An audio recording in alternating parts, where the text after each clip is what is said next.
234 பேர் அவையில் இருக்கக்கூடிய ஒருவர் நீங்கள் குரல் கொடுக்கிறீர்கள். உங்களுடைய குரல் எங்கும் கேட்கவில்லை. பிஜேபி இருக்கக்கூடிய சட்டமன்ற உறுப்பினர் அவர்களுக்கு உங்களுடைய வழியிலிருந்தே சொல்லுகிறேன், நீங்கள் எந்திரித்து குரல் கொடுக்கிறீர்கள். 234 பேர் அவையில் இருக்கக்கூடிய ஒருவர் நீங்கள் குரல் கொடுக்கிறீர்கள். உங்களுடைய குரல் எங்கும் கேட்கவில்லை.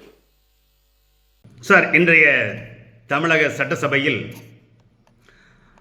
தமிழகத்துடைய முதலமைச்சர் திரு ஜோசப் விஜய் அவர்கள் மத்திய அரசு கொண்டு வர இருக்கின்ற தொகுதி மறுவரையறை மசோதாவை எதிர்த்து இன்று ஒரு மசோதாவை தமிழக சட்டசபையில் தாக்கல் செய்து பேசினார்.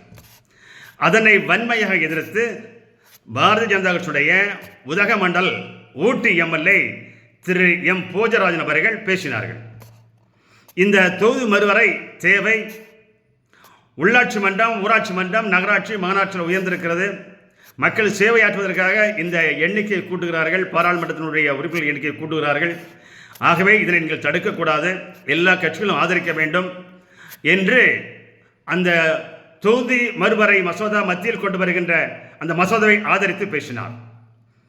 அப்பொழுது அமைதியாக இருந்த தமிழகத்தினுடைய பொதுப்பணித்துறை அமைச்சர் திரு அர்ஜுனாத் அவர்கள் இறுதியில் பாஜக எம்எல்ஏ பார்த்து, நீங்கள் தனி மனிதராக இருக்கிறீர்கள், உங்களுடைய குரல் எங்கும் கேட்காது, கேட்க விடமாட்டோம், கேட்கவில்லை பாருங்கள் என்று சட்டமன்றத்தில் பேசுகிறார். திரு அர்ஜுனாத் அவர்களே, நாங்கள் உங்களுக்கு ஒன்று நினைவுபடுத்துகிறோம். 30-40 ஆண்டுகளுக்கு முன் டெல்லி பாராளுமன்றத்தில் எங்களுடைய தலைவர் திரு அடல் பிகாரி வாஜ்பாய் இருக்கும்போது காங்கிரஸ் கட்சியைச் சேர்ந்த நிர்வாகிகள், தலைவர்கள், நீங்கள் பாஜக 2 எம்பிக்கள் தான் இருக்கிறீர்கள், நீங்கள் என்ன செய்வீர்கள் என்று கிண்டலாக நக்கலாக எங்கள் தலைவர் திரு அடல் பிகாரி வாஜ்பாய் பார்த்து காங்கிரஸ் கட்சியாளர்கள் கேட்டார்கள். அதற்கு திரு அடல் பிகாரி வாஜ்பாய் சொன்னார்கள், நாங்கள் இன்று 2 எம்பிக்களாக இருக்கலாம், சின்ன கட்சியாக இருக்கலாம், ஆனால் ஒரு நாள் இந்த தேசத்தை பாரதிய ஜனதா கட்சி ஆளும் என்று சொன்னார். அதிகப்படியான எம்பிக்கள் வருவோம் என்று சொன்னார். அதிகப்படியான எம்எல்ஏக்களை உருவாக்குவோம், வருவோம் என்று சொன்னார். மக்கள் ஆதரவு தருவார்கள் என்று சொன்னார்.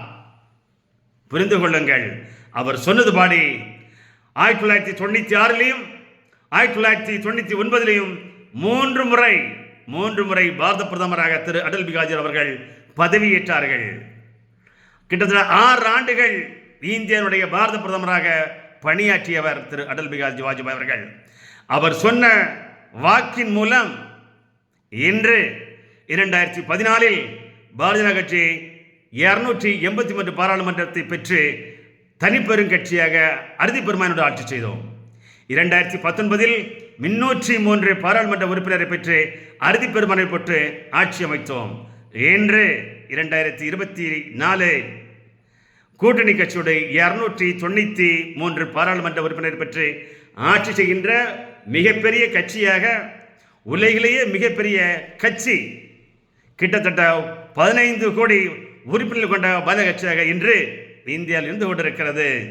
நினைவில் வைத்துக் கொள்ளுங்கள் திரு அர்ஜுனாத் அவர்களே, தனிமையாக பேசுகிறோம், தனிமையாக இருக்கிறோம், ஒற்றை எம்எல்ஏ என்று பேசாதீர்கள். பாரதிய ஜனதா கட்சி ஒரு நாள் தமிழ்நாட்டில் ஆட்சி செய்யும், தமிழ்நாட்டில் ஆளும்.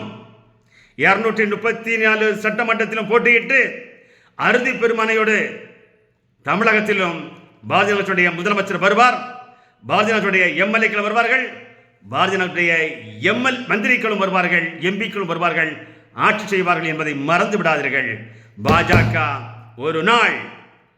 ஒரு நாள் விரைவில் தமிழகத்தில் ஆட்சி பிடிக்கும், ஆட்சியில் அமரும், மக்கள் எங்களுக்கு ஆதரவு தருவார்கள் என்பதை நினைவில் வைத்துக் கொள்ளுங்கள். அகங்காரத்தை அப்புறப்படுத்துங்கள். காலம் காத்திருக்கிறது. உங்களுக்கு எப்படி 2026 காலம் வந்ததோ அதுபோல் பாரதிய ஜனதா கட்சிக்கும் காலம் வரும். பொறுத்திருங்கள். ஆணவ பேச்சு, அதிகார பேச்சு உடம்புக்கு நல்லதில்ல, உங்கள் அரசியலுக்கும் ஏற்றதல்ல. நினைவு வைத்துக் கொள்ளுங்கள். பாஜக ஆட்சி அமரும் தமிழ்நாட்டிலும்.